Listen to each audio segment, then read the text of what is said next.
Yo, what's up? What's up? What's up?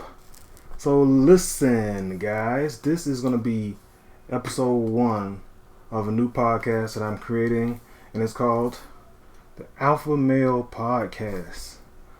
I see the direction that America is going, with men being really feminized and really just losing all the knowledge they had from back in the day, where men, worked, where they knew skills, where they basically built this entire country. So I want to preserve that shit. I want to preserve the men that we knew, the grandfathers, the great grandfathers, the pioneers of the country. And even more so than that, I want to do that for the black community, Now, this isn't necessarily just a black people podcast, but I feel like in order to do my part to make America better, I gotta make my people better. I gotta bring them up to the level of the country, basically. I mean, where we are now is kind of a crazy position, Everybody is kind of unsure of what's going on. They're not knowing which direction we're headed, with the pandemic that just, I guess, is kind of ending now. And everybody is just lost, and we got nobody to lead us, nobody to question what's going on, nobody to stand up. And what America really is about the people running this country. Honestly, America is for the people, you know what I mean? But for a long time, I don't think it's been that way. The country hasn't been run by the people and what we feel is right for us, but just by a few people who decide that they want to just influence the way this country is run. Now, I think white people get that, you know what I'm saying? White people get that this is their country and they have the say-so on what goes on in the country. But black people, we don't get that. Like, we don't feel the same level of just confidence and, questioning the establishment, the government, and all that type of stuff. So we don't. As black people, we don't question anything regarding our own liberties, our own freedoms.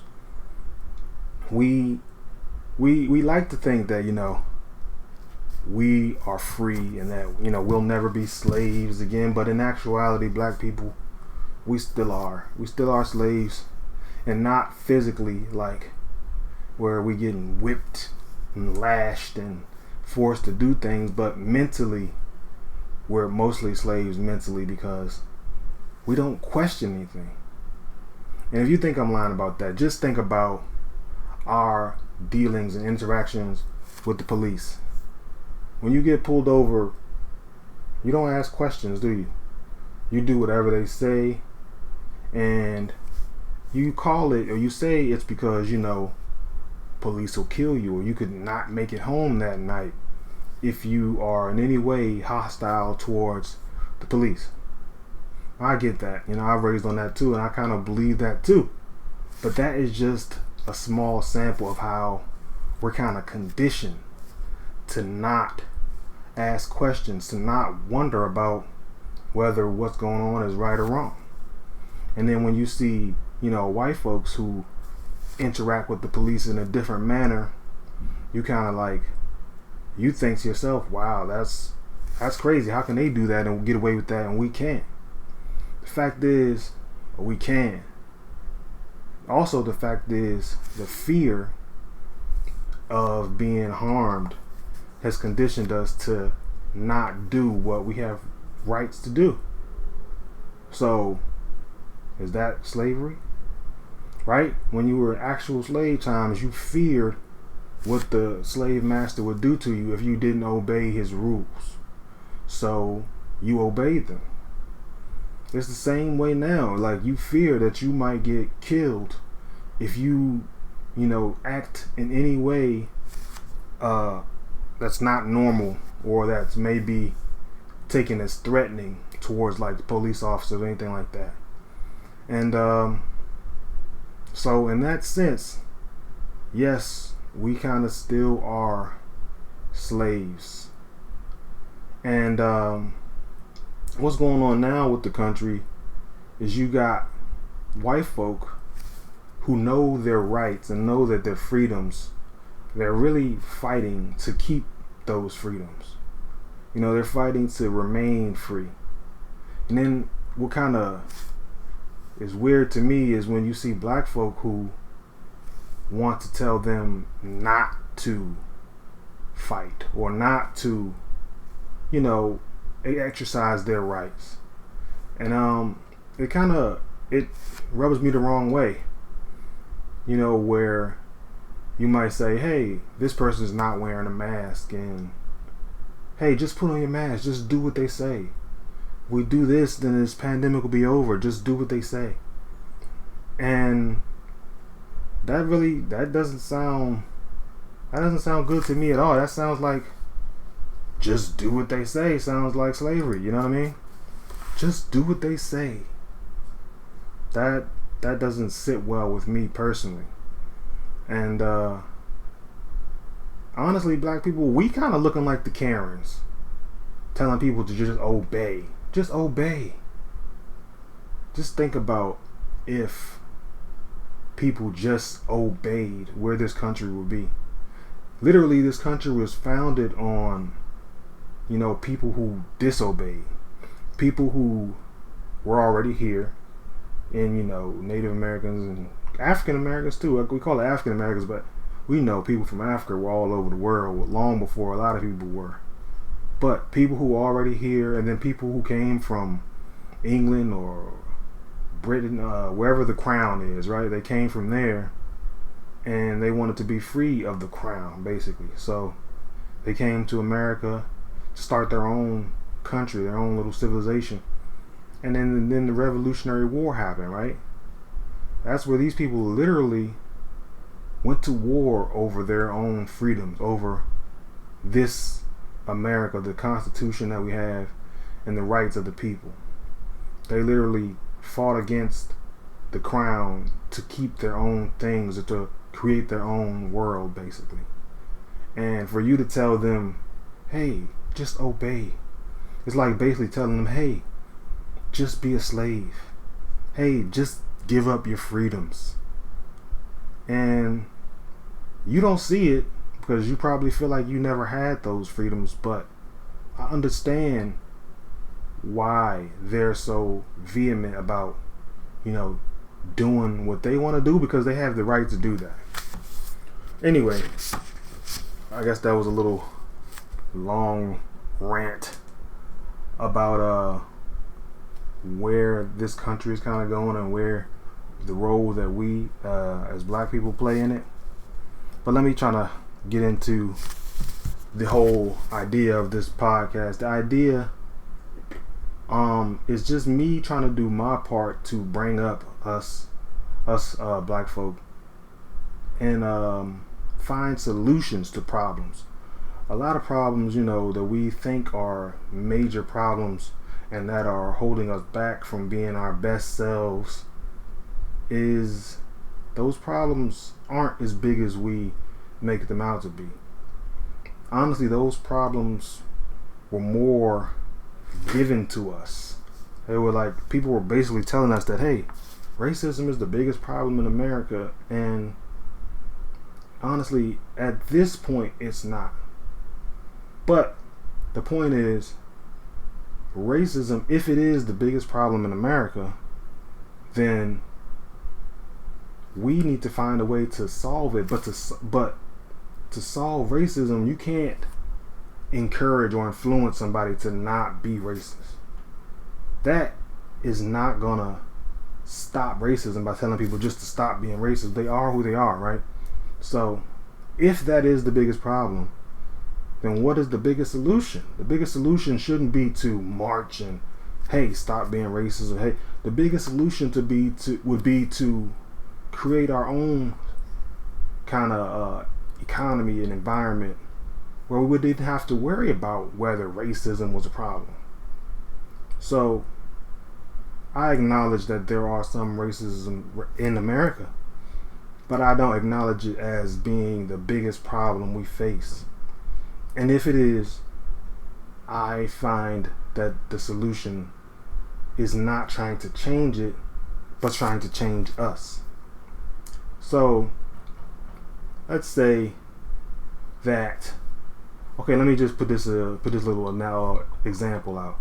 There are some white people in America, right, who have no idea what a black person is, right? There's some white people who go through their entire life without ever meeting or speaking to a black person.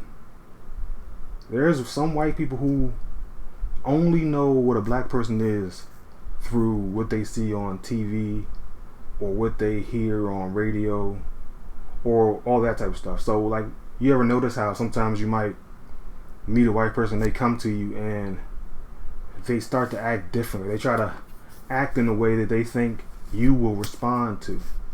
Right? Like, these are white people who have no experience with black people. Right? So how is that? How is it that a white man or woman can go through their entire life without having any knowledge of how black people really are? Now that is what I call white privilege. Honestly, a lot of words that people say meaning don't really mean anything, but that is what I call white privilege. The privilege to never have to meet a black person in your life. But we as black people don't have that privilege. We cannot go through an entire life without ever meeting a white person. Because in order to do the things in this country, in this society, the white people own it or run it, right? So if you want to get a job, there's going to be a white person who's the boss that you got to interview with. If you want to get a loan, there's going to be a white person at the bank that you have to, talk to about it. If you go to school, you're going to meet white teachers. So there's like really no way a black person can go through their entire life without meeting a white person, right? And that's what I call white privilege. I don't even know what it means. People say it a lot, but I don't even know what it means. But to me, that's what it means. The privilege to go through an entire life without knowing about another culture, even though that culture is right next door to you, right? Even though the people that live and share the country with you, you don't have any idea or understanding of who they are as a people. Now, another example is I was watching, there was a video of college kids, right? And people were going around to the college campuses and asking them, are the new voting laws racist, right? Requiring photo ID to vote. And these kids were so oblivious. They were like, oh yes, these voting laws are racist because black people don't have access to the internet, or they don't know how to get IDs, or they don't understand, saying that we don't have IDs, we don't know where the DMV is, or we can't operate the internet.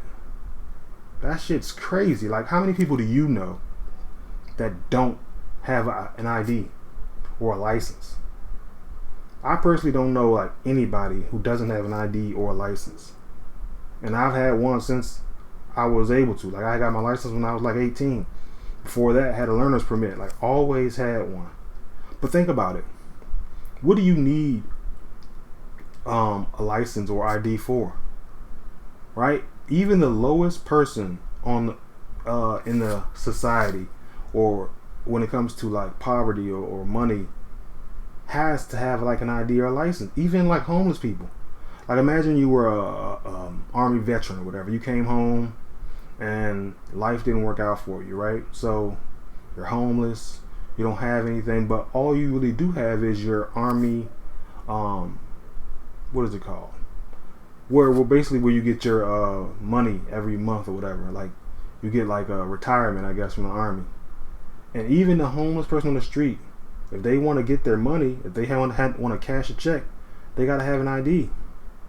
Even if you're a low income family living on Section 8, in order to get those, receive those those benefits of being low income, you have to have an ID, right? You have to go down to the Social Security building. You have to go down to wherever to get food stamps, right? If you want to smoke cigarettes, you have to have an ID. You want to drink alcohol, you have to have an ID. So the bum on the street who's just drunk all the time, even he has to have an ID, and at some point to be able to purchase alcohol. So how is requiring a photo ID to vote racist? How? Who do you know who doesn't have an ID or a license? Who do you know that's incapable of acquiring one? Unless they're mentally incapable, unless they're slow or something. Like, most everybody can get a license or an ID. So, yeah, that was very strange. And a lot of us just go along with it. Like, yeah, that is racist. They're trying to stop us from voting. How is telling you to show an ID stopping you from voting? If anything, it's stopping the people who don't have an ID from voting. So who doesn't have an ID? Illegals, people who aren't supposed to be in this country, right? People who are like criminals or on the run, and like people who are wanted by the law or something. Like, they can't show a real ID. They be locked up. Who is it really stopping from voting? Not us, not me. Requiring a photo ID ain't stopping me from voting. They're also saying, like, you can't give water to people who are waiting online. That's stopping people from voting. How is that stopping us specifically from voting? First of all, that was never allowed. You can't kind of coerce people to vote for you. You can't give them anything to make them stay online. That was never, legal. But saying that, hey, they won't allow people to get, like, you just using any kind of excuse to be victim and feel sorry for yourself. Honestly, we got to stop playing that victim role. That's not meant for us. It's not at all. So yeah, about that, the point is, racism is not the biggest problem in America. It may be a problem to us as black people, but the solution is not to try and change the entire country to fit our narratives or to work for us. It's kind of like the LGB thing. You have an entire organization or group of people who want to change the narrative to benefit them, to make everyone accept them. But nobody is accepted by everyone. Like, you personally, you as an individual, everybody doesn't accept. Hell, you don't even know everybody. So there's no person or group who just has to be accepted by everyone. Like, that's not realistic. And more importantly, you have to accept yourself. No matter if the entire country, the entire world, the entire planet, the entire universe accepts you, if you don't accept yourself, you'll never be happy. So, like, I don't care about your sexuality. And I'm not trying to, exclude you or, alienate you because of your sexuality. I don't care about it one bit. And you aren't being discriminated against because of your sexuality. Honestly, I feel like if you're a gay man, it's really weird what you have to be in order to prove that you're a gay man. It's like, you're not a gay man anymore. You're a man who is acting like a female. Like the really effeminate men who walk around and dress like women. I don't understand that at all. Like, is it necessary for you to, in any room you enter, kind of just say, hey, this is me, I am gay? Like, you can be just like me or just like any man, an alpha male, and still be gay. Because at the end of the day, you're still a man. And you still have to, protect yourself as a man. And defend what you believe in as a man. So the even that aspect of homosexuality, it just doesn't make sense. Being a homosexual doesn't make you not a man. And then that's when you kind of go into this transsexual. Now a man can say, well, I am not a man, I'm a woman. And that's a whole nother story. I don't get into that, but the point is about where we started was about that racism is the biggest problem. Being not being accepted is not the world's problem, it's only your problem. And we together can kind of change that problem just by being together. And that brings me to another point about this society and money and the way it works, the whole monetary system. So in this society, really, money is everything. Money is the root of all evil. Money is the start of all problems. So it kind of affects, it reaches into every aspect of life, money. And mostly, I think the most important aspect of life that it reaches and touches and affects us black people is in our relationships in our romantic relationships. So if you think about relationships, romantic or sexual relationships with other species, animals and things like that, there aren't any, what do you call it? There aren't any hindrance to stop them from being involved romantically. Basically, the basic, pure basics of romance and man and women is just having sex and making babies, procreating. But with this society, there's been a whole lot more added into the process of meeting and procreating. And one of the biggest ones is money. So women now, rather than just requiring a strong man who's smart and can provide and put food on the table, now they require a rich man. And they require a man who has money. And that's kind of where you hear about the Kevin Samuels guy. I agree with some of what he says, right? But his whole content, a lot of it is based on women who want high value men, and this being a requirement for love, this being a requirement for romance, you know what I mean? And that requirement, it dwindles down the opportunities to find someone who you really love, who you want to spend the rest of your life with. And that's just one, right? That's just one of the, what is the word I want to find? One of the hurdles. One of the hurdles when it comes to finding love, and especially in the black community. But there have been more hurdles that have been created, like the internet. And for instance, if you're in a relationship with a woman, right? And she's not feeling completely loved, or she feels like something is missing. And one of the things she'll require, other than money, is that, hey, how come you don't post me on your social media? How come you haven't updated your status to say that you're in a relationship? How come we don't take pictures, you don't post pictures of us so that these other women can see and know that we're in a relationship?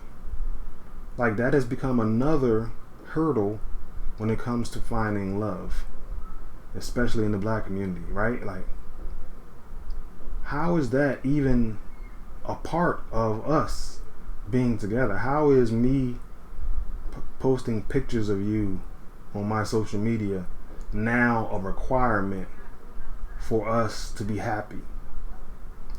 And there are just many little hurdles just like that.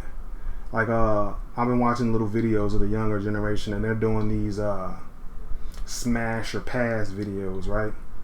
And you'll have the guys walking around to the girls saying smash or pass, whether they like them or not. And the basis of how they decide whether it's smash or pass is materialistic, right? Like for the guys, they'll look at a girl and say, okay, she's cute, she got a fat ass or nice body, nice clothes, and smash based on nothing. And the girls will walk around and say, hey, this guy's got on designer, right? He's got on this Balmain or Gucci or whatever the new hot shit is.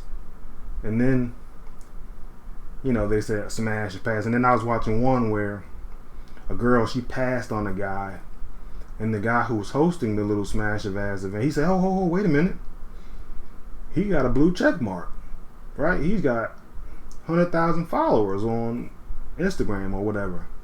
And then she went back and was like, oh, okay, well, I'll smash. You know what I'm saying? So now the requirements are getting so much more detailed, right? Now you require him to have nice clothes, a nice car. You require him to have a lot of followers on social media. You require him to have money. You require him to be cute, right? Have nice hair, or be light skinned, or have a nice color eyes.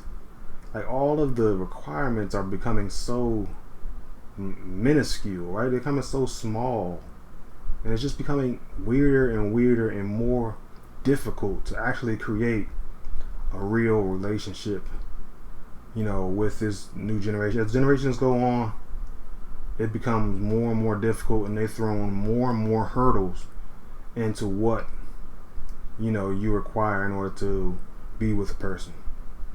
Like I said, let's get back to the animal aspect of that. When you come like lions, now a lot of people think that we as humans are not animals, or we're different from animals, and somehow I don't believe that.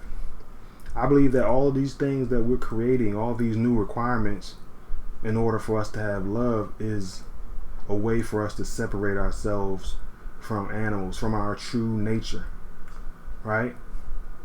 And if you look at the lions, honestly, that's just the true nature, right? And the women choose the men that they want to be with, but not only do they choose, they pursue the men they want to be with, right? So how do they do that? First of all, they want to find the biggest, strongest male to be with, because this male is going to produce big, strong children, right? They want to choose the biggest, strongest male, and they want to procreate with him, because that's going to create strong children. So they just choose, not based off looks, not based off money, like all of the stuff that we have added into our romantic endeavors. Those lions don't have that. They don't have this ego. They don't have this need to be more than what they are. So the way that they choose their mate is the simplest form. And honestly, that's where we were as humans. We were also at that stage in our evolution. Well, I shouldn't say evolution, because I don't really believe that evolution. Evolution is honestly just something that that hurt us. Really, you say, hey, we've evolved past the need, or past our animalistic nature, but we haven't. You haven't evolved past our nature. That's something that never leaves us, no matter how many years pass. Our nature is just our nature. So, yeah. Like I said, if you just look at the lions and how they choose, and then you look at humans and how we choose, it's become so far. Like, the distance of how things used to be and the way things are now has become so far apart, make it damn near impossible to find a real connection and a real partner to journey through this thing we call life with. So now let's think about that. All of those are problems that we have and issues that we have, but my goal and my goal in making those things and discussing those problems is coming up with solutions.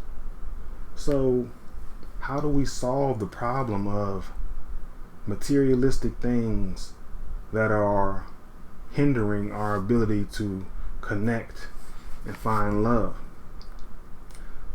Well, like I said, the main issue is money. So how do we solve the issue of money that is hindering us and hurting us in multiple ways, not just finding love, but in multiple ways? Do we solve the problem of money? And yes, money is a problem. It's the problem. So how do we solve that? Well, I can't say that my solution or my answer is the best, but the answer that I feel the best way to solve the problem of money is through people power. Through people power. Because even before money, there was people, and people, if you didn't have the money to acquire something that you wanted, then what did you do? You traded or you bartered, you know? So if, say for example, you had some people who had no money, let's say homeless folks, right? Let's say you put together 100 of those people, and every one of those people brought a specific skill or something to the table, right? A person who could find food, who could maybe farm or grow, a person who could create things that you might need. Like, if you have enough people who are on the same page and who want the same things, you can create an environment where honestly you don't need money. You can make it obsolete. So one of the solutions to one of the biggest problems, which is money, I believe, is people power, community. You know, they say it takes a village. Create a village, right? A village of people who are on the same page, on the same frequency, and working towards the same goal. And then you could honestly start to not need money that they say you need in order to live in a society.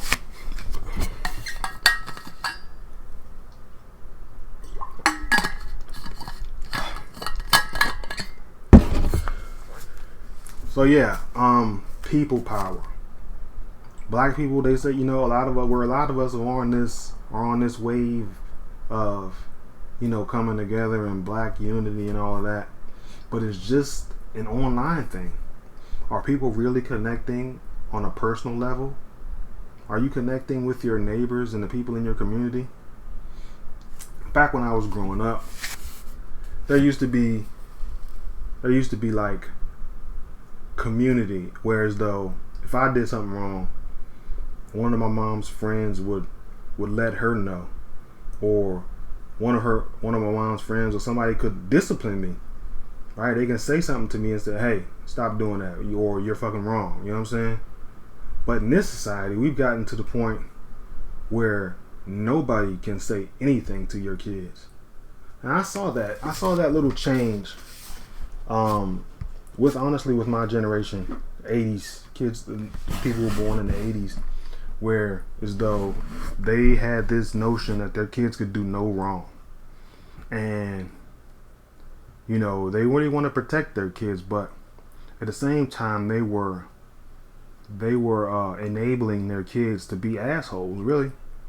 Like, as a kid, we all were bad, right? We were in our little group, we cursed and we said things and we were pretended like we were grown, but when there was an adult around, all of that cursing and shit went out the window, because you had to show respect for adults. But I can walk past a group of kids, they're no more than fucking 8, 9 years old. They talk like grown-ups. They cuss and they don't give a shit that I hear it, right? They don't give a damn whether I hear them saying little vulgar shit. Like, they don't care. And I just look at them and think, where the hell is the parenting, man? Like, kids got no respect. And it's weird. It's really weird. Give me a second.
Okay, where was I? I was at the new generation of kids who don't understand uh, respecting your elders. They don't understand it, and it's like, how do we get here? And I think it come from my generation of us born in the '80s, having this need to defend and protect our kids. Like, even if it comes to the teachers in the school, a teacher calls home and says, your kid's been acting up, your kid's been doing this, your kid's been doing that. Rather than listening to the teacher, they say, oh hell no, my son or my daughter ain't did nothing, you lying, right? And they say, well, I gotta go up to this school because these damn teachers lying on my son, lying on my daughter. Why the fuck would a teacher be lying on your daughter? Why would they want to lie and frame a child? I don't understand where that mindset even came from, that the teachers are out to get your kids. You know what kids are like. You was a kid. You were bad as a motherfucker as a kid. And you even know your kid is bad as a motherfucker. So why in the world would you completely just disregard what the teacher says? You know your kid's bad. Hell, you know your kid. And the fact that now there's this new thing where nobody can say nothing to your kids, nobody can touch them, nobody can reprimand them, is creating kids who don't give a fuck, right? They don't care about elders. They don't care about respecting elders. And you got these kids who you see on videos beating up older people, robbing, carjacking. It was created by a generation who coddled the kids and told them that they can do no wrong. And honestly, it come from a generation of single mothers. No fathers in the picture to teach little boys how to really be boys and men. Like, everyone knows a woman, she can raise a man, but she can't teach him how to be a man. I think most women would even agree with that. You can't teach a boy how to be a man. And a lot of women really, they think that men and women are the same. There's no difference between men and women. And I think that kind of comes from this feminism shit, teaching that women that you can be anything, you can do anything a man can do. You don't need a man. It's bullshit. Men and women are different. And you can't raise a man the same way you raise a woman. You can't raise a little boy the same way you raise a little girl. Because you think that men and women are the same, there are no different, you think that you can parent them the same. You think that you can do the same things you do with your daughter and do with your son and it won't have an effect. But think about this. Let's say you're raising your daughter and you give her the things that she asks for, right? Now that kind of works because that's how women in general, that's kind of how life works for them. They ask for it and a man will provide it. So teaching them that if they ask for something, they can get it, it kind of benefits when it comes to raising your daughter. But raising that little boy the same way hurts him, right? And especially women, they are more in tune with their sons, and men are more in tune with their daughters. So when they're raising their sons, they want to give him the things that he wants, right? They want him to be cute. They want the girls to like him. They want him to be clean. They want him to be all of these things that they would like in a little boy when they were little girls. So they give him what he asks for. They give that little boy the shoes. Oh, Mom, can you buy me these Jordans? They get it for him. Mom, can you buy me these clothes? They get it for him. They provide all of this stuff, and it reinforces a bad routine on them. Now they understand that if they ask for something, Mama will give it to them. Mom will give it to them. Now they get to a point where they're older, right? They're 15, 16, 17. They're getting older, and they never learned that as a man, nobody's going to give you anything. That's a fact when it comes to men. Nobody's going to give you anything. You have to go out and get it. But they were taught, if I ask, Mom will get it for me. So this is all they learned in life. Mom will get it for me. So now they're getting older, and Mom is like, I'm tired of getting shit for you, right? Back in the day, you wore size 6, your shoes were cheaper. Now you're grown, your shoes $200 and $300. Clothes, you want all this expensive shit. And you don't want to start doing it anymore. You don't want to do it anymore. Now you want that little boy to be a man because he's becoming one. But it doesn't just happen, right? Little boys don't just turn into men because they become of age. They are, throughout their childhood, they have to be trained and taught how to be a man. But if you only thing you ever taught him was how to ask for something, that's what he's going to know when he gets older. So now when I go out to the gas station, I see a little boy up there or a young man up there who got on fresh shoes, fresh clothes, and he comes up to me and says, excuse me, sir. Or not even excuse me, sir, because they don't have no respect, but, hey, you got $1? They're asking me for something because this is the only skill that they've developed as a youth.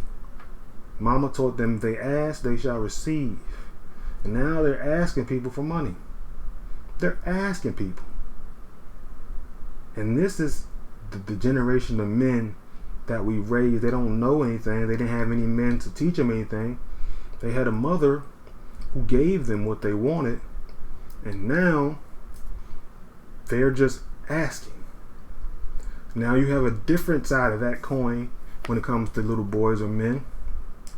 They learn how to be men from someone else, right? If they didn't learn anything from their mother, and all their mother did was give and ask them, or she didn't give, then they're going to go somewhere else and learn some skills so they can use. Who are they going to learn from? They're going to learn from the men or the other boys around them. And a lot of those skills aren't legit skills either. They're going to go and learn from the drug dealers. They're going to learn from the hustlers. They're going to learn from the people doing wrong. They're going to learn how to be gangsters. And that's all they're gonna know, and they're gonna use it, right? They're gonna learn how to sell drugs, right? They can't ask for it no more. Mom stopped giving it to them, so now they gotta get it because that's what they want. That's what they've known all their life, is having things. So now they're gonna do whatever to get it, right? They're gonna learn from the dope boys. They're gonna start selling dope. They're gonna start playing with guns. They're gonna end up dead or in jail. Because they didn't learn anything useful. And they become so used to a certain type of life that they can't humble themselves. I had a brother who sold drugs from a young age. And he always had money. He always was, getting money when it comes to selling drugs and having things, right? He got to a point where he was going to jail over and over. So many jail visits. And it got to a point where he wasn't that man anymore. He wasn't making money selling drugs. He wasn't having things anymore. So he couldn't go back and start from nothing. Right? Like, he couldn't humble himself enough to go and work a humble job. right? He couldn't go work at McDonald's after being a hustler and making thousands of dollars over his life. He couldn't now go to somewhere and say, all right, I'm going to start from the bottom and work at this bullshit job and make my way. He was too caught up in the routine, and not only that, the idea, the thought that someone would see him in a lower position than he was, right? Whoever knew him back in the day knew that he was getting money. And if they came up to McDonald's and saw him behind the counter, that embarrassment is a little too much for him to handle. He couldn't humble himself to start doing things the right way. So what did he start doing? He gave up on life, right? He started doing drugs and what do they call it, PCP type things. He started doing all these things and just disconnecting from the world. And eventually he died. I remember one time he came to me, and this is a grown man, 20, 30 years old, and I was working a job. He's my older brother. I was working a job for a long time. He asked me to get him a job. He kind of begged me to get him a job with me. And I said no. Not because I didn't want to help him, but because he was a fuck up, right? He was on drugs, doing like crazy shit. Like, if you know people who do like PCP and that type of stuff, you know, they do crazy shit outside naked, like nodding off, just doing weird shit, not in the right state of mind. So if I vouch for him and bring him into my job and he is in there high or flipping out doing weird shit, right, that comes back on me. So I couldn't just give him the out that he needed. I said, listen, go fill out an application and, you know, do it that way. If you get it on your own merit, it's on you whether you fuck it up or not. It's not on me. So I couldn't just give him what he wanted. He had to go out and get it and try and succeed or fail on his own merit. And if he did, he'd respect it more. So I didn't do that for him. I didn't put him, risk my reputation in order to help him, you know, I guess, be something more. And he wasn't mentally strong enough to do it on his own, to accept whatever looks and stares he might get from people he used to know. He wasn't strong enough mentally to do that. So he just smoked his life away, drugged his life away, and died because he was too stuck in his way. Now, if you get a person stuck in their way for 15, 16, 17, 18 years, it's going to be difficult for them to get out of that way. So, when women are raising men, it's difficult to say, you know, hey, raise them this way, do it that way, because maybe you don't understand it. Like I said, men and women are different. You don't understand how different. So maybe you don't take my words as importantly as they are. Maybe you just think it's not that big a deal and you don't take it as seriously as you need to. So it's hard for me to say, hey, raise them this way or raise them that way, but I'll try. So at the very least, you need to associate giving your kids things with them working for them. So it may start off with chores, washing the dishes, taking out the trash, cleaning, cutting the grass if you have a home. It may start as that, but you can't say, hey, go take out the trash and then give them $200. It has to be realistic, honestly. Excuse me.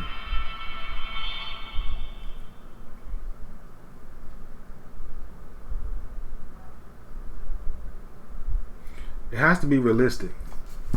I know you want to do for your sons. I know you want them to be happy. You want them to not be mad at you, but you have to,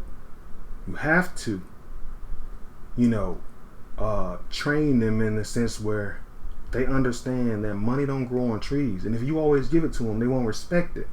So you have to make them work for it. And don't just say, hey, do this and I'll give you that. Make it so that the work they do reflects the money that you give them. Right? So, like I said, it may start off with just chores, washing dishes, taking out the trash, cleaning up.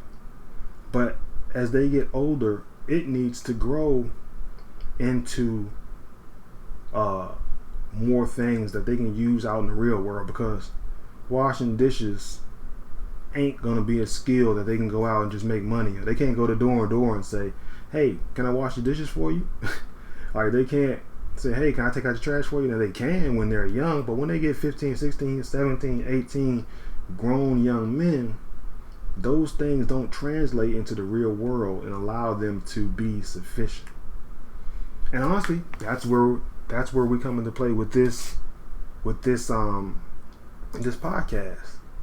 Because not only do I want to create alpha males by giving them the game and trying to teach them, and not also trying to teach the women, how they can help, but I want to give them the skills.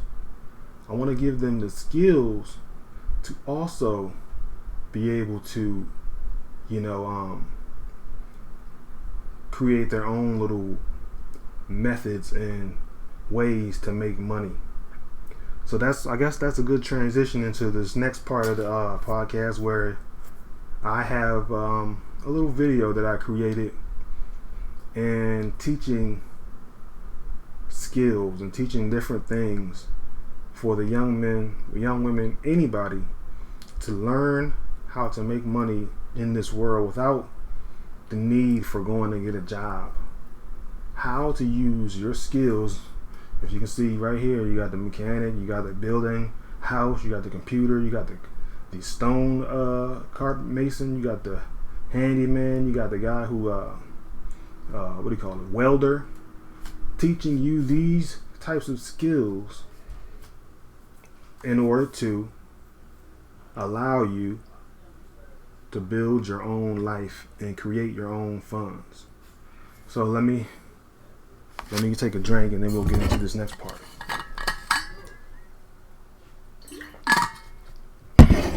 Alright, I'm going to cut the mic volume and I'm going to show you this video. So give me a few seconds.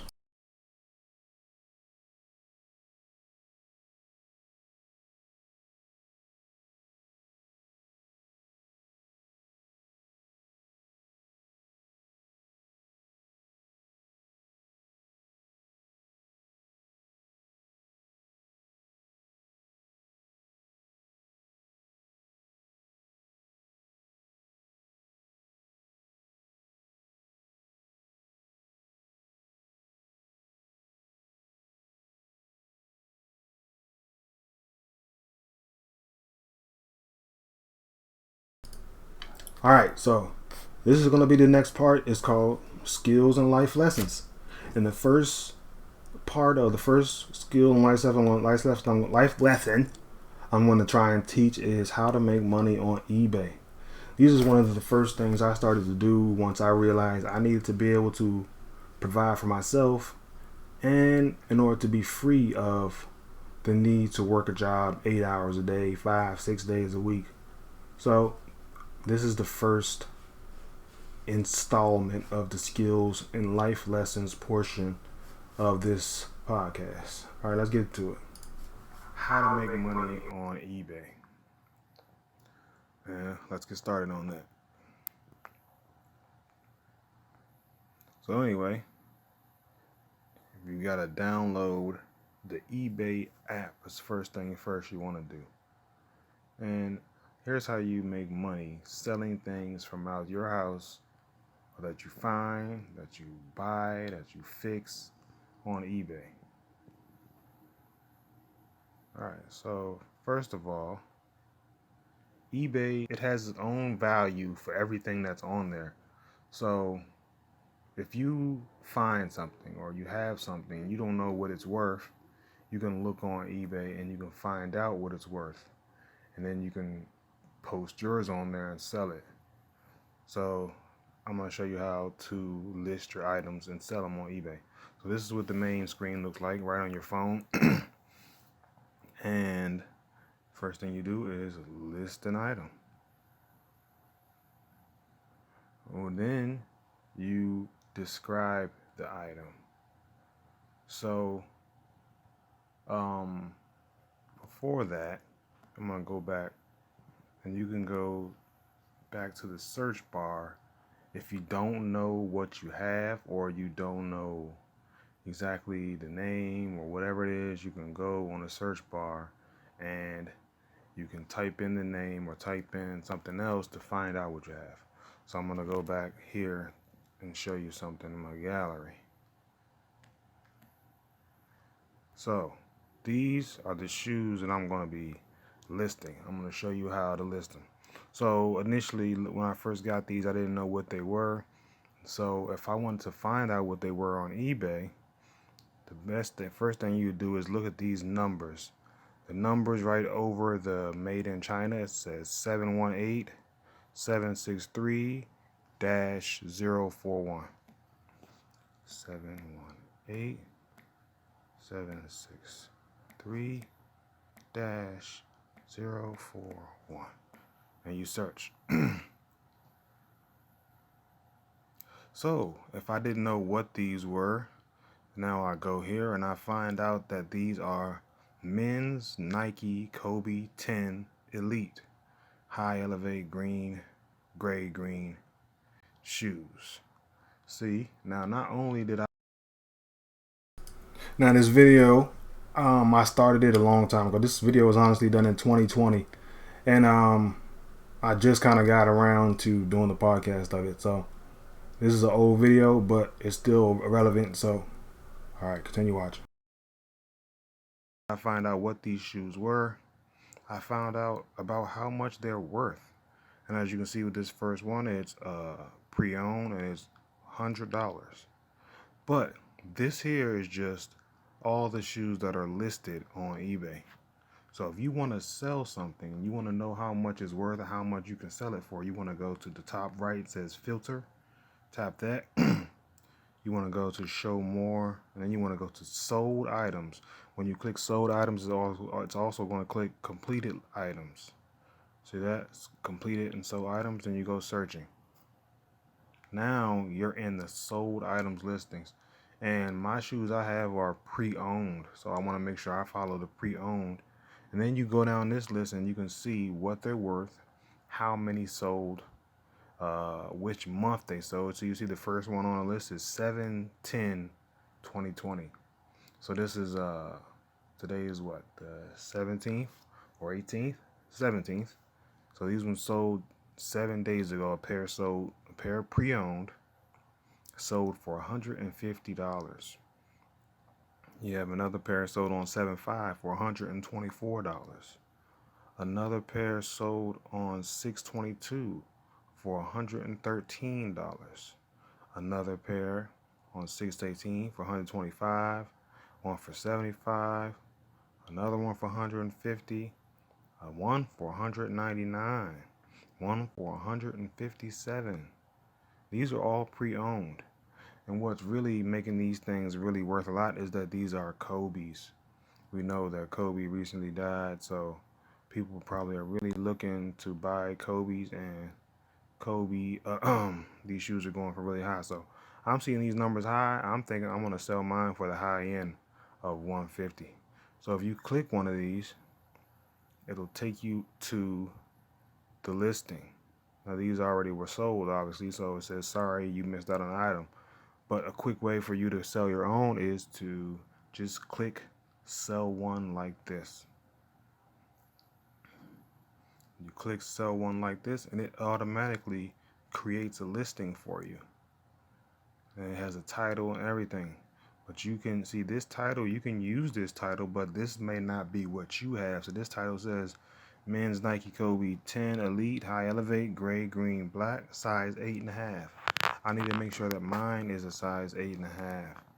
So I'm gonna go back to the gallery and look at my shoe size. Yes, mine is a size 8.5. So this title will work for me. The next thing you have is photos. Please provide photos of your item. You to take your phone and you can shoot photos of your item. So there you go. So you can take any amount of photos however you want, but this is how I do. I do a front view, both sides views, the back view, and then the inner side views, and then the bottom. And this little tag is just an extra one that shows people that is legit. All right, and then press, then you go back. Pictures uploaded. Next, item specifics. You go in there, and then most of it's already filled out because I did that. So you got pre-owned, yes. Brand is Nike. Color is gray. Now this list is long, but you don't have to fill out most of it. All you have to fill out is the required condition, brand, color, and then also the size. Everything else is recommended, but you definitely want to put the size, and then you're done with that. So next is category. Category is already selected. Then you want to go to the description. The description is very important. When you're in the description, you need to make sure you describe your item exactly as it is. Now, I know a lot of us like to say, man, I only wore these shoes one time, so these new. These like new, or these are new. But you can't say, hey, these are new. You have to describe exactly everything that is wrong or right with the shoes. If everything is good, then you say everything is good. But if everything is not good, you need to make sure you describe any issues that may be going on with the shoes. And because if you don't, and then someone gets them and they say, hey, you didn't say that these had scuff marks on them, or you didn't say that these had a rip or tear in them, or you said that these were perfect, then they can get their money back. They can say, hey, I don't want these, I'm going to return them, I want to get my money back. So you didn't make sure you describe to a T everything that is wrong with the shoes. All right, so you want, like I said, you want to not try and oversell them. Don't hear you want to undersell them. So pleasant surprise, and not that they're upset about it. So because even if you do say, hey, this is wrong, this is wrong, this is wrong, the price you put is the price you put. So you don't have to oversell them. You can put whatever price you want. You can sell these shoes for $1,000 if you want. So just make sure you tell them what the problem is, and you can still sell it for whatever you want. So now the next thing is pricing. And when you go to there, they have two different styles. They have auction, where you put auction style where people bid on it over 7 to 10 days, or whatever you choose. And you can start the bid at whatever you want. You can start the bid at 53. You can start the bid at 0. You can start the bid at whatever you want. Now, I usually don't do auction styles because the problem with auction is you don't know what you're going to sell it for. Like I said, you can start it at 53, but maybe you'll only get 53. And you can start it at 0, but you might get one sale and only be one bid and only be $1. So you can get a huge sale, or you can get a low one. So I usually take off the auction, and then it goes to buy it now price. And the buy it now price, you see it says online trending at 133. That's what they recommend that you put it at. But I've seen all the shoes, all the prices that they sold for recently. So I said I'm gonna put mine at 150. And also you can go to more options, and then you can receive offers. So I say 150, but people can say, hey, I'll give you this much for them. The next one is the delivery option. This is gonna be the most important section that you want to go to. You want to have, it says ship in the US. You want to provide package details. So you want to put the weight and the length, the width, and the height of your packages. So this is the box that I use to ship my shoes in. It is the regional rate box B for domestic and international use. This is a priority mail box, and you can get these boxes off of USPS.com for free. You go there, you pick what you want, and you press, and you just tell them to ship it to you. They'll bring it right to your door for free.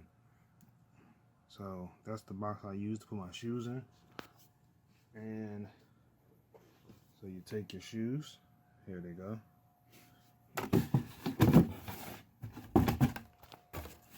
put them in the box. See that they fit. And this is my scale. The is it Accutech? And it comes with that. So you sit that on there, and you see that this is 1 pound and 15 ounces, which is basically 2 pounds. All right, so after we put it on the scale, put it in the box, put it on the scale, we know that the package weight is 1 pound 15 ounces. We're gonna just put it at 2 pounds just in case. We put our little packing slip in there. We put any plastic in there just in case. Because if you go over, if you undersell your weight, then they might charge you more money later because you got to put the right weight so they can charge you the right amount of money. But obviously you can put who pays for the shipping. I'll get to that a little later. All right, so the dimensions are usually set up straight, but you can just measure your box. These dimensions are usually set up straight for me, so I don't have to change those. But you measure your box length, width, and height. Then you go to your shipping service. Shipping service is priority mail. That's the shipping service I always use. It says recommended, and it is the fastest shipping service and kind of the cheapest. So it says from $8.25 to $14.90. So that means being in Maryland, if I ship something on the East Coast, would that be Maryland, Virginia, maybe even down to Florida or something like that, it'll be between $8 to $10 or something dollars. But the furthest the most it's going to cost is $14.90. So that means I can ship something all the way to California, and it's going to cost $14.90 at the most. Now these flat rate boxes and envelopes are flat rate. That means no matter where you ship it, it's going to be that's going to be the price. I don't usually ship anything flat rate, but if you have something that fits in those boxes and the price is good for you and it's the cheapest price for the buyer, then you want to use those. Then I always add another service, and I add U.S. Parcel Select. U.S. Parcel Select is 2 to 9 business days. It can be a little cheaper, and I like to choose that. Then you can ship internationally. You can ship these things anywhere in America and then almost anywhere in the world, depending on the global shipping program. As you can see right here, the global shipping program ships to most countries in the world, but not all of them. I don't usually like to ship internationally, so I turn mine off because I don't like to ship internationally because I don't really trust that. I don't trust that, they can't really track things outside of America. So if you ship somewhere to Mexico or something like that, the tracking is not there. So the people might say, hey, I didn't get my item. And then you won't really be able to track it and say that they did. Now, after delivery, you just got to go to preferences. PayPal is what I always use to get my money. Handling time is how many days you have to ship out your item. I put 2 days because something might happen and I can't make it to the post office. If you don't ship it within the time that you say you do, they can always give you a bad feedback. So the biggest thing about eBay is your feedback. You want to make sure that you get positive feedback. You want to make sure that people say that you do good business, because if you don't, people aren't going to want to purchase from you because they don't trust you. Also, if you get enough negative feedback, you can also get kicked off of the site or something like that. So, return policy. Usually I used to say, hey, I don't like returns, but if something goes wrong and it's your fault, they're going to have to return anyway. So most of the time people can get a return. Even if you say no returns, eBay has a guaranteed return policy. Now, the only problem is, if it's your fault, then you have to pay for the return shipping. If they do something like, hey, I changed my mind, or they try to say, hey, I didn't know this was there, or I didn't know that was there. But if you stated it in your description, if you say, hey, I said that there were scuffs on the shoes, and this person said, I want to return them because I didn't know that there were scuffs, well, that means they didn't read the description. That means it's their fault. So they have to pay for the return shipping. So I allow returns within 30 days. And I said the buyer has to pay for return shipping, and I will refund their money as long as they give me back my stuff. And as long as that they pay for the return shipping, I will give them the money back. Because if you say, hey, no return, that means whenever they do return, you're gonna have to pay for the shipping. So I accept returns. And then I say require immediate pay. So if they pay the full price, they pay immediately. But that is the last thing. So after you've done all that, you come down to the last part. It says donate a portion of your charity. No, I'm not donating anything. And then you're down to the last part, and you want to list your item. And there it is. Men's Nike Kobe Elite 10, listed for $150. Now, when it sells, you're going to get a little ching register noise. Then you go into a printer. If you have a printer, which you should, you print out your labels. You tape them to the box. Then you drop it off at the post office, and then that's it. That's it.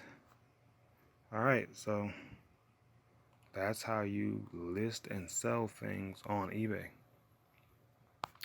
Hope you guys get into it. I hope you guys, look around your house, see things you don't need, and instead of giving them away, go ahead and list them and sell them. Try to make a quick dollar. Just see how it works. See how it works for you. How to make money on eBay.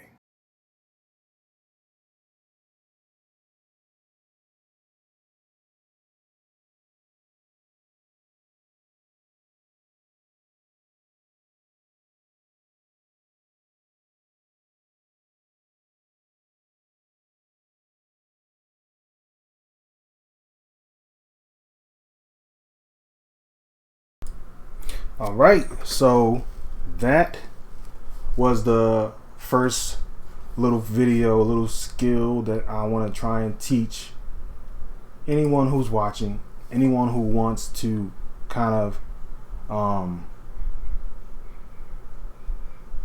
want to create or be able to make money on their own.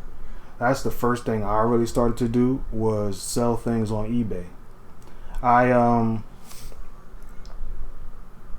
The first thing I sold was a video game. It was an NBA 2K, and it was an old game. So if you play NBA 2K, then you know that once the years passed and that game is old, really it's not worth anything anymore. But I was able to sell it, so that made me say, yes, I want to try this. I want to start doing this, and I started doing it more and more. And I'm trying to share something to my damn email, but it's not working at the moment. So give me a second.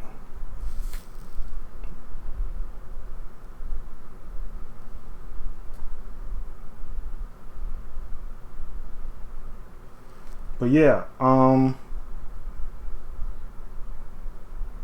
there it is. I want to share something. I want to show y'all something about that last video that I did, because I forgot to include it in the video. And if the damn phone loads up quickly, I can get it done. All right, here we go.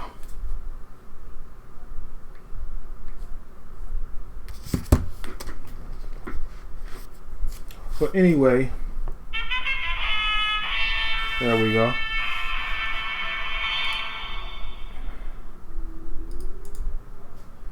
And give me 1 second.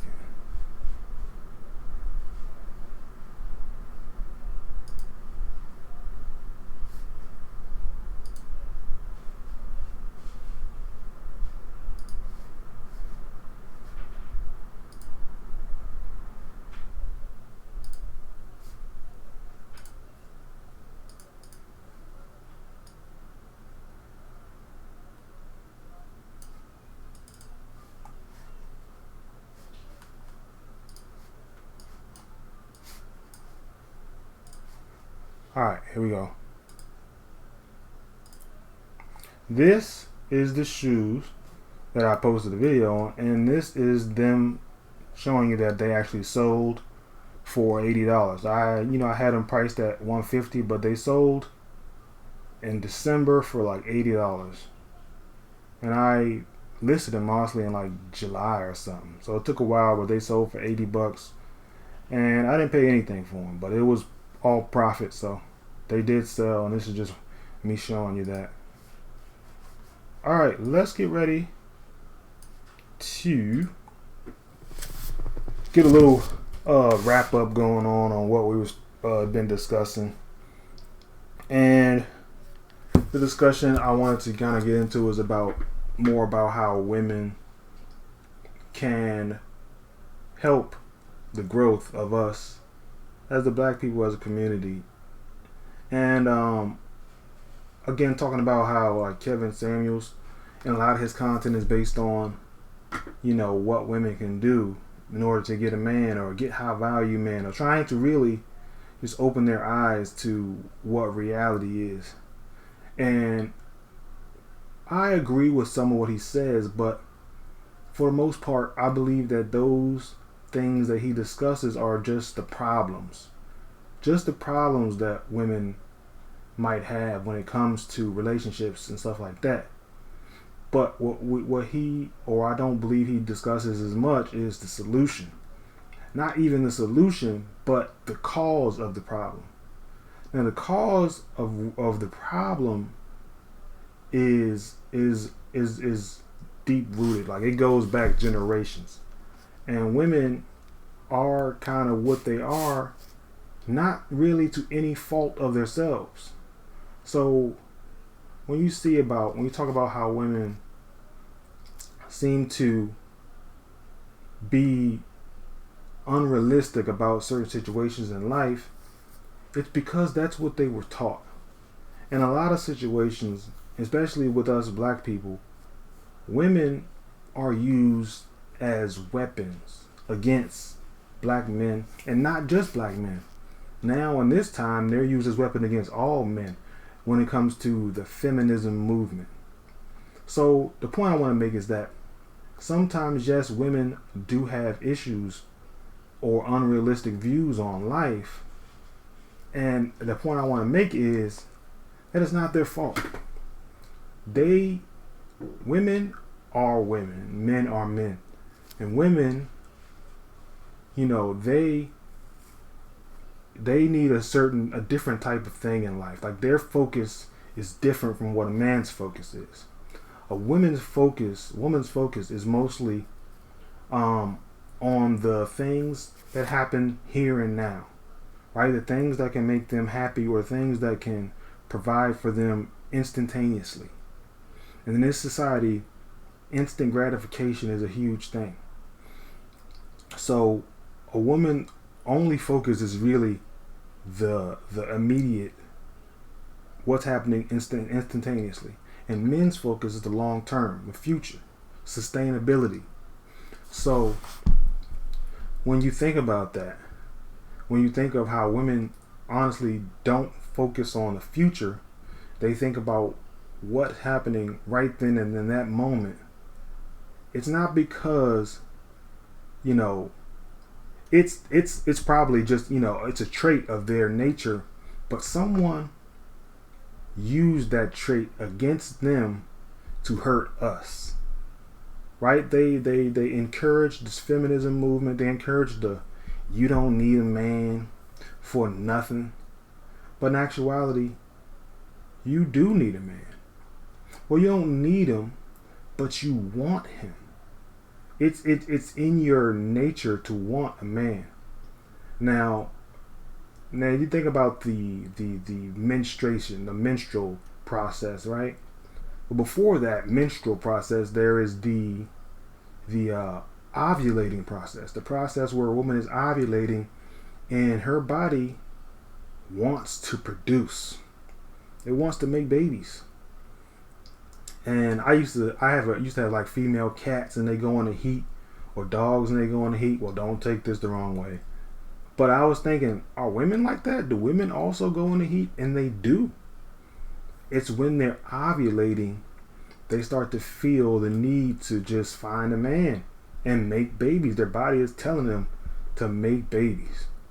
And society is telling them to disregard that nature. Society is telling them, you don't need to make babies. You need to work and get a career first. You need to do this first. You need to do that first.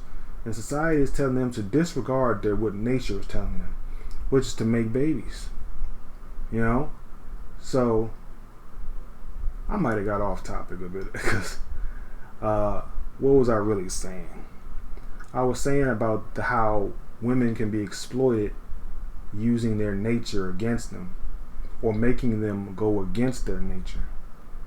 Now, women in general, they need a man to lead them to the future, and they will provide the things that the whole relationship needs in that moment. That's the two roles that they play. So if there isn't a man to help them see the things that they need in the future, then they will only focus on one aspect, and that's the present. So in the black community, there was a period when there were no men in the household. There were no men in the household. There were only women. And so that future focus, that stability that a man provides wasn't there. But even though there was not physically a man in the household, there was still a man who was influencing women. It might not have been you, my nigga, but there was a man influencing women. You know who that man was? That man was Uncle Sam. It was Uncle Sam. So what a man provides, right? The thing that a usual in a household a man provides, since in that period there were no men in the household, you know who provided it? Uncle Sam did. For generations, 10, 20, 30, 40, 50 years, Uncle Sam provided everything that women needed. And when it comes to like housing, when it comes to food and like food stamps, when it comes to everything they needed to survive in this society, Uncle Sam provided it to them. So for most women living now, for their whole life, they've been taught, not directly taught, but through actions, they've been taught. And we know women don't really listen to words. They need actions for them to believe it. So Uncle Sam was acting, right? He was giving them money for food. He was taking care of the housing. He was taking care of the kids. He was giving them school. Uncle Sam provided everything that you would have provided if you were in the household. So now, 30, 40, 50 years later, when we as black men want to reestablish ourselves in the household, you got women who don't respect us. And they don't respect us, and they don't give us that feminine, submissive energy, is because they only got it for one. Right? Women only gonna provide that feminine energy for one person. Like, they can be with multiple men, but that love and that sensitivity and that feminine energy that really drives a relationship, they only got it for one man.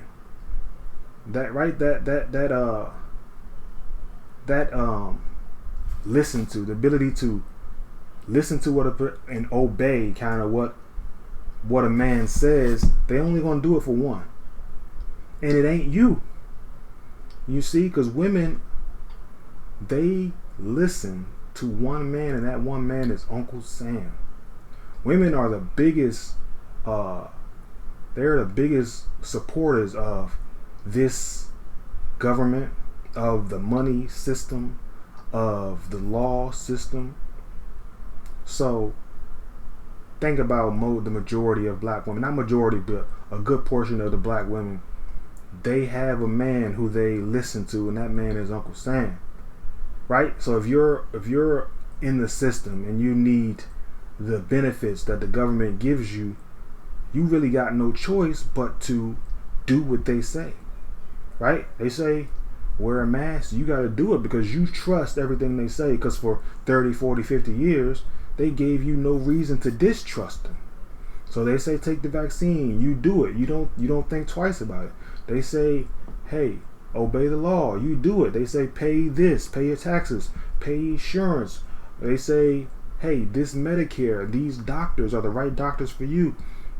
Black women who are a part of that system don't question it because honestly they got no reason to question it. Now, what about the other women, the women who aren't part of the system and receiving Section 8 and low income stuff like that? Those women, they then use religion against those women, right? Like I said, they use women to weaponize against men.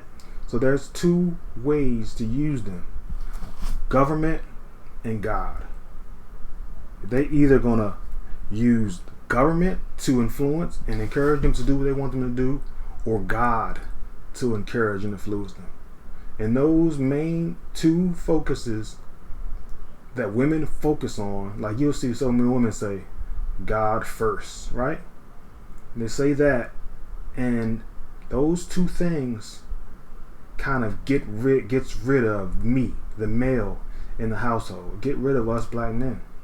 And in order for us to kind of get back to our position, it's either going to take us 30 years and multiple generations to regain the confidence of women, or it's going to take something that can happen in a shorter period of time, right? Because women, they really only listen to, or they only focus on the actions that you do and not the words that you speak. So we can talk all we want. We can tell them, hey, you need to do this in order to get a man, in order to be happy. You need to do that. But they don't listen to words, they listen to actions, right? So when you got my boy Kev who's telling the women, hey, you need to be sensitive and this and that and understanding and this and that, they don't hear it because women don't focus on time. They don't understand the aspect of time, right? See, a lot of people and women think that money is the most important thing that you can have in this life. But what they don't understand is that time is the most important thing that you have in this life. Because you can get money, right? You can get $1 million, lose it, and get it back. You can't get 5 years, lose it, and then get it back. You lose time, you never get it back. And it seems like women don't understand that until it's too late, right? Until they get 40, 50, and 60 years old, and they thinking, I still got time.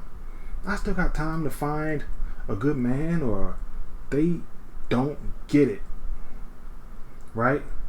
So I understand the frustration when women are like, oh, Kevin Samuels, he's right sometimes, but the way he says it, it's rude and blah, blah, blah. See, but what you don't understand is he says it the way he says it because it is serious. It's critical. And honestly, it's anger, it's maddening and saddening at the same time. It's maddening because not mad at you, but mad that the system is going to manipulate you and steal your time.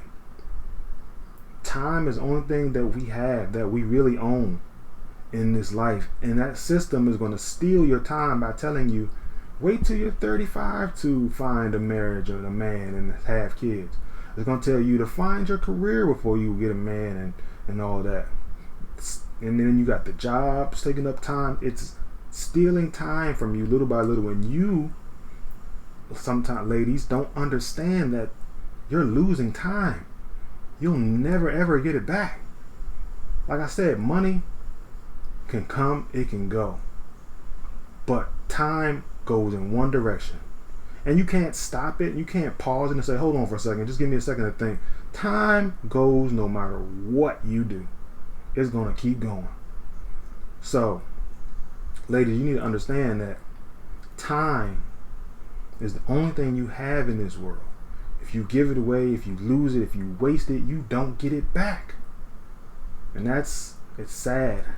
It's sad that when you get 60 years old, you still believing that you don't need anything or that you can do it by yourself. It's sad that you're 40 and you think you still have time to find the perfect man who makes the perfect amount of money. It's saddening and maddening And it's very critical that you understand that time does not wait for anybody. You don't have time. So you need to really be focused on the small things, not all this extra stuff and these extra process that are required for you to be in a relationship. You need to focus on the small things that make you happy, like, whether your man is strong enough to take care of you physically and whether he's smart enough to take care of you mentally.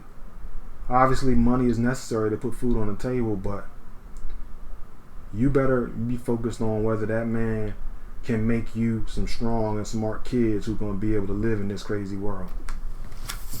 But anyway, yes, that is basically all I had to say for this first episode of the Alpha Male Podcast.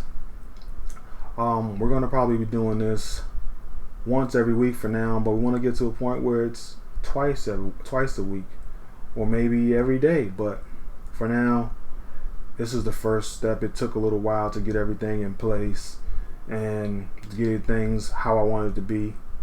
So probably going to do another one next week, maybe Sunday the same time.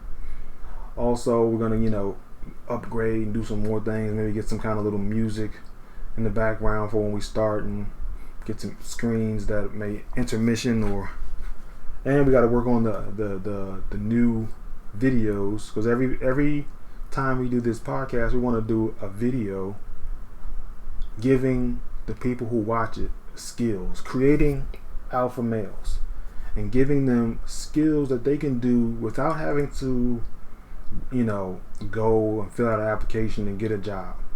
Things that they can do on their own. So I want to do that, give you the videos on how to do that, but also give you some videos of people actually doing it. Give you some content of me actually going out within my own community and building it up and teaching us how to be self-sufficient to the point where we don't need to worry about whether this country is racist, or because we can provide our own things for our own kids and do things that make us happy and focus on your life, the little time that you get here. Time is precious, way more important than any amount of money, right? If you only had a week to live and somebody said, hey, I'll give you $20 billion for you to just sit in the house for 3 days, 4 days, would you take it? Would you take $20 billion to waste 4 days of the 7 that you have left? Right, you only have 7 days left. Would you take that $20 billion and waste the time that you'll never get back? I wouldn't. My time is worth more than anyone can offer me. My time is worth any amount of money that you can give me. So I just want you guys to, value your time. Value it. All right, then. This is the first episode of the Alpha Male Podcast. I don't know how many people watch, but we're going to be putting these videos and doing highlights and clips and putting it all over the internet and slowly building up our own little world, our own little community, and our own little village. And I appreciate any who watched it. I appreciate if you're watching the rebroadcast or anything like that. I thank you so much, and we'll see you next time. Peace.